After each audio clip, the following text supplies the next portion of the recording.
Selamat datang kembali, masih bersama Frater Bangkit. Kali ini kita ada di episode 2, membahas lebih dalam tentang permasalahan-permasalahan yang ada. Ya, Frater, ini ada pertanyaan yang menarik sih sebenarnya. Kenapa akhirnya saya mengangkat isu ini? Karena saya rasa ini mungkin bisa dialami juga oleh banyak orang dan banyak teman-teman juga, karena ini masih lekat juga dengan keputusan sebenarnya. Nah, jadi ada seorang siswa yang bercerita begini. Miss waktu itu ya, bilang, Miss, saya tuh punya permasalahan dan ketakutan yang berulang. Jadi saya pikir tuh saya sudah selesai dengan masalah itu, saya sudah berdamai dengan itu. Tapi ketika saya tidak siap, maksudnya dengan saya rasa hidup saya sudah baik-baik saja, masalah itu, ketakutan itu datang lagi. Terkait dengan mengambil keputusan itu ya? Bisa. Atau mungkin ketika mengambil keputusan, tentunya gini, ketika dia merasa dia sudah menerima kondisi tersebut, itu kan juga sebenarnya mengambil keputusan ya, Pak. Kita tidak berbicara antara superficialnya atau itu sudah mendalam atau gimana, karena memang intinya sudah terjadi begitu. Nah, cuman apakah mungkin waktu itu ada proses yang kurang? Jadi memang kalau kita bicara sebagai suatu tanda gitu ya, tandanya apa bahwa kita sudah mengambil keputusan dengan tepat? Satu, tandanya memang kita punya perasaan tenang, damai. Jadi kita punya suatu perasaan, ya apa ya, bukan seperta-merta bahagia sampai berbunga-bunga, sampai mentraktir semua orang gitu ya. Tidak selalu seperti itu sih. Tapi paling nggak dalam hati kita itu tidak kacau, tidak bingung, tidak diliputi ketakutan, kecemasan ini. Itu adalah tanda bahwa kita mengambil keputusan dengan tepat, bahwa ada suasana tenang. Nah, dalam kasusnya tadi itu seperti saya menangkap ya, ada suatu pengalaman dihantui oleh keputusan-keputusan sebelumnya mungkin ya, sehingga terus berulang. Ada situasi yang sama, lalu dia muncul perasaan was-was dan takut yang sama. Gitu. Itu yang saya tangkap nih sih Bu. Maka bagaimana cara kita deal dengan situasi seperti ini? Insight dari Ignatius Loyola adalah mengatakan bahwa kita perlu menggunakan pikiran dan juga hati kita dalam mengambil keputusan. Atau istilah jargonnya itu follow your heart, use your head. Gitu. Maka pertama, ketika Anda dalam suasana kacau seperti itu, kalian harus sadar akan perasaanmu. Apa sih perasaan yang saat ini menggerakkanmu? Rasa takut gagal, rasa takut mengecewakan orang tua mungkin. Itu berarti harus diidentifikasi ya? Identifikasi dan mau jujur dengan diri sendiri berarti? Iya, minimal dengan diri sendiri dan dengan Tuhan tentu saja ya. Itu yang pertama misalnya. Lalu yang kedua, setelah kita mencoba sadar aware, kita ini tadi ya, feel your feeling. Kita sungguh merasakan apa yang sudah kita rasakan itu. Yang ketiga, nah kita baru mencoba menimbang apa sih pilihan kita secara pro dan kontra. Misalnya ada pilihan A dan B gitu. Atau mungkin kita coba, kan tadi Fata bilang Fata nggak jelas 12 dan banyak juga teman-teman yang galau jurusan lah. Galau jurusan. Nah, bagaimana tuh? Mungkin dimasukin dalam konteks itu, Fata aku galau nih, jurusan apa yang aku pilih ya? Apakah kita perlu mendengarkan siapa nih? Karena kan kita hidup dengan sosial, Fata. Nggak mungkin kita lepas dari stigma orang tua aku ingin ini, sosialku ingin ini, right? Ya, so how it answer then? Yes. Satu yang tadi saya sudah jelaskan di episode pertama ya, kriteria yang kita pegang adalah kita akan memilih mana yang membuat kita semakin bertumbuh, berbuah dan bahagia. Itu kriteria yang sampai kita apa pegang. ini karena kayak ngena banget ya Pak ya. Tumbuh, berbuah dan bahagia. Itu yang pertama.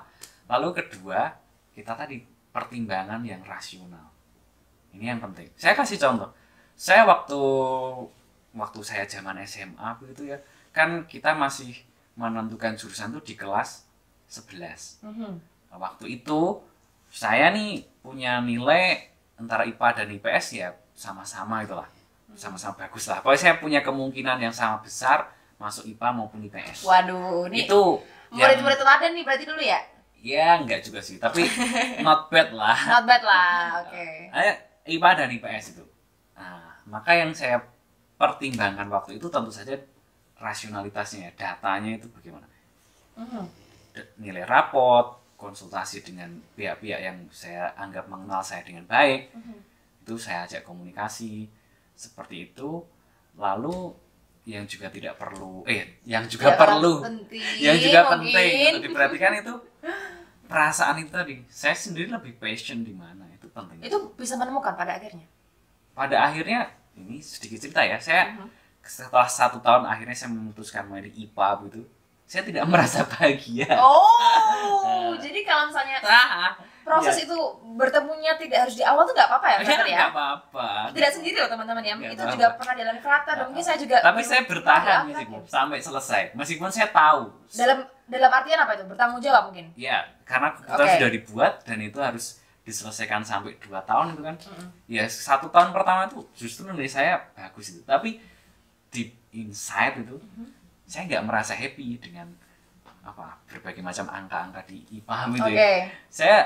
Saya merasa lebih menemukan diri saya alive itu ketika saya membaca sastra, lalu saya membaca sejarah, dan itu membuat saya wow, ini alive itu. Meskipun dari segi nilai juga nggak istimewa, tapi saya menemukan ini saya membuat saya bahagia dan tumbuh tentu saja, tumbuh dan berbuah apa ya, saya bisa ngobrol macam-macam dengan teman-teman, saya tumbuh dengan persahabatan karena saya mencintai hal tersebut. Lalu ketika saya sudah selesai SMA ya nilai saya tidak terlalu baik, ya it's okay, tapi saya tahu ini yang paling saya minati. Dan saya yakin ini kehendak Tuhan. Karena apa? Ya karena saya merasa tumbuh, berbuah dan bahagia. Karena seperti itu. Oke. Ini menarik sih karena gini, saya lihat pada akhirnya Frater menemukan kata bahagia justru di tengah jalan, bukan ketika dia punya timing. Frater, kamu harus memutuskan pada waktu itu gitu ya. Frater melakukan proses, karena itu juga masih SMA ya, maksudnya masa-masa kan memang orang bertumbuh. Nah, ketika kita flashback ketika SMA, waktu itu Frater sudah melakukan keputusan untuk dilihat dari hati gitu ya, lebih condong kemana sih gitu. Kemudian orang-orang sekitar itu kira-kira seperti apa, dan tentunya Tuhan sendiri juga Frater lihat ya, sepertinya ini mengarahkan mana. Tapi kenapa akhirnya, apakah Frater waktu itu tidak melihat rasa bahagiaku di mana sehingga poin itu miss, atau apa? Mungkin ini juga yang dialami teman-teman. Nah, ini menarik ya. Ini tadi menyambung dengan pertanyaan sebelumnya itu ya, bahwa sebuah keputusan itu dipengaruhi oleh berbagai macam hal. Pertama, tentang pengalaman masa lalu itu sangat efek. Kalau saya cermati dengan lebih cermat itu ya, kenapa pada waktu itu saya memilih IPA? Ternyata meskipun saya punya bayang-bayang seorang sahabat bapak saya atau sepupu lah. Sepupu saya itu orang yang ya sama lah, satu lingkungan dengan saya, lalu dia masuk di seminari begitu dan memilih jurusan IPA, dan pada waktu itu dia sudah S3 kimia. Wah, jadi seperti bayang-bayang yang tanpa saya sadari itu mempengaruhi cara saya mengambil keputusan waktu itu. Sehingga saya seperti saya harus seperti dia atau lebih baik dari dia. Saya mau mengejar atau menyaingi gitu ya, kalau mau jujur gitu ya.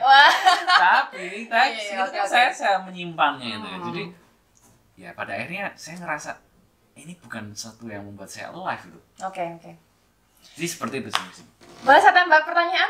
Boleh. Apakah waktu itu Frater bukan mengabaikannya, eliminate sedikit ya, bagian dimana saya jujur terhadap diri sendiri?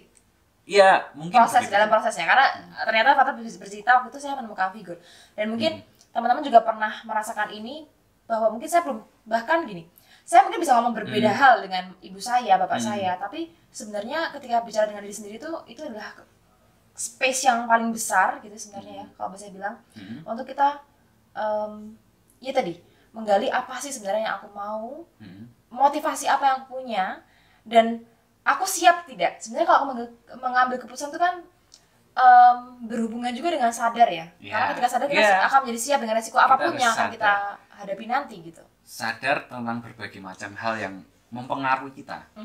Mempengaruhi pengambilan keputusan kita ya, emosi, pengalaman masa lalu data yang kita pakai, valid enggak. Itu kan juga sangat berpengaruh. Tapi satu momen yang saya sadari salah waktu itu, saya hanya berfokus bertanya pada diri saya sendiri tentang saya mau apa. Dan saya lupa bertanya pada Tuhan, apa yang Tuhan mau. Itu baru saya belakangan. Setelah proses berjalan, saya mulai merasa kok saya tidak terlalu happy ya. Lalu saya mulai bertanya, Yang miss itu apa ya? Apa yang miss itu yang pertama. Yang kedua, lalu Tuhan kamu mau apa untuk hidupku? Itu menemukannya akhirnya gimana? Bisa memutuskan bahwa setelah ini saya bisa lebih mendengarkan Tuhan deh. Mengikut kesertakan Tuhan dan keputusan saya. Nah, itu ada posisi discernment waktu itu. Iya, tentu saja itu saya harus berterima kasih pada para staf di seminari waktu itu ya. Setiap hari kan kita membuat journaling Oke, jadi teman-teman nggak sendiri kalau misalnya eksamen ya sebenarnya ya. Refleksi hari ini saya bahagia, hari ini saya sedih, hari ini saya bosan itu kan kita kumpulkan lalu diberi tanggapan-tanggapan seperti itu. Dan itulah momen-momen saya menemukan oh begini ya caranya. Apa tuh begininya tuh? Nah, begini. Rasa apa yang hadir tuh? Saya sadar saya kurang melibatkan Tuhan dalam cara saya mengambil keputusan. Itu yang pertama. Kurang membawanya dalam doa. Itu. Lalu waktu itu ada cerita lanjutannya kan saya udah merasa salah jurusan nih di kelas 11 meskipun nilai saya juga tidak terlalu jelek sih. Tapi itu pasti mukanya agak kunyut deh waktu itu pasti. Saya bayangin frater tuh kan orangnya ceria banget ya. Gitu ya. Yep. Udah wah gimana nih? Ya agak sedih gitu ya. Dan apakah saya harus keluar? Apakah saya harus pindah jurusan? Tapi sempat saya punya pikiran itu juga. Tentu. Tapi waktu itu kehendak Tuhan yang saya dengarkan lanjutkan. Itu saja. Lanjutkan sampai selesai bahwa kamu mengenali minatmu di bidang humaniora. Ya itu suatu bagian yang penting yang penemuan ini karena kamu salah pilih. Tapi bahwa saya terus ada suatu godaan udah kamu keluar tinggalkan jurusanmu cari jurusan lain itu ada tapi saya tidak mendengarkan itu menenangkan hati. Maka yang saya pilih memilih setia. Jadi ketika pilihan kita itu bisa salah tapi Tuhan itu bisa menjadikannya benar. Dalam arti itu prosesnya ya sudah saya sampai kelas 12 selesai dengan hasil yang tidak memuaskan. Saya sendiri juga tidak terlalu puas itu bahkan mungkin itu nilai terburuk dalam karir hidup saya gitu. Tapi saya menemukan satu poin. Ya saya tahu sekarang yang saya mau ini dan saya yakin Tuhan menghendakinya. Karena apa? Karena saya tumbuh, berbuah dan bahagia. Itu kurang lebih. Nah terakhir nih mungkin ya. Yang menarik adalah begini. Sebenarnya kalau waktu itu frater punya kesempatan untuk merasa terluka, dia bisa loh merasakan terluka. Iya nggak frater? Ya bisa saja. Karena misalnya saya merasa aku pernah salah mengambil keputusan nih gitu ya. Tapi gimana? Kenapa kok akhirnya frater tidak mempunyai konsepsi ya aku harus terluka, aku harus terpuruk dengan hal ini? Iya, ini memang menarik sih. Kalau kita menghadapi suatu kegagalan atau kesalahan itu, kita perlu antisipasi 3 pikiran yang sering muncul.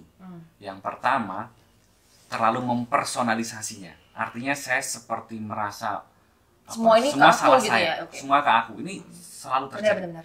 Yang kedua, bahwa kesalahan ini segalanya. Dunia runtuh. Nah, itu sering kali terjadi. Wah, saya sudah ambil salah jurusan nih, semuanya kacau balau. Saya nggak bisa lagi jadi Romo waktu itu atau seakan nanti padi nggak akan tumbuh lagi gitu ya. Kayak gitu. Itu harus dihindari. Yang ketiga, yang perlu kita cermati bahwa kesalahan itu tidak pernah permanen. Ini berapa kali orang berpikir bahwa ketika dia gagal, ketika salah selesai gitu ya, hidupnya selesai. Dan itu kesalahan permanen. Padahal 3 hal ini ya, personalisasi, lalu yang kedua tadi apa? Saya lupa. Yang ketiga apa sih? Permanen. Yang ketiga. Yang kedua itu bahwa ini meluas. Maksudnya semuanya jadi serba salah. Jadi ketika kamu salah ambil jurusan, ingat jangan menyalahkan diri berlebihan. Kedua, ingat dunia belum runtuh. Ketiga, bahwa ini tidak permanen. Ini menarik karena ternyata saya juga sama sih. Saya selalu punya konsep bahwa saya selesai dengan diri saya. Jadi ketika saya tidak mau lebihkan sesuatu itu karena saya sudah selesai dengan diri saya dan saatnya untuk berpikir untuk orang lain juga bahwa dunia ini sangat luas dan bukan hanya tentang saya. Terima kasih frater. Setelah ini akan ada sesuatu yang menarik tapi saya simpan di episode 3 aja biar teman-teman kuotanya nggak terlalu banyak. Di episode kedua, ya kan? Nah, jadi kita akan bertemu di episode ketiga dengan tema menantang frater. Wow. Siap? Oke. See you.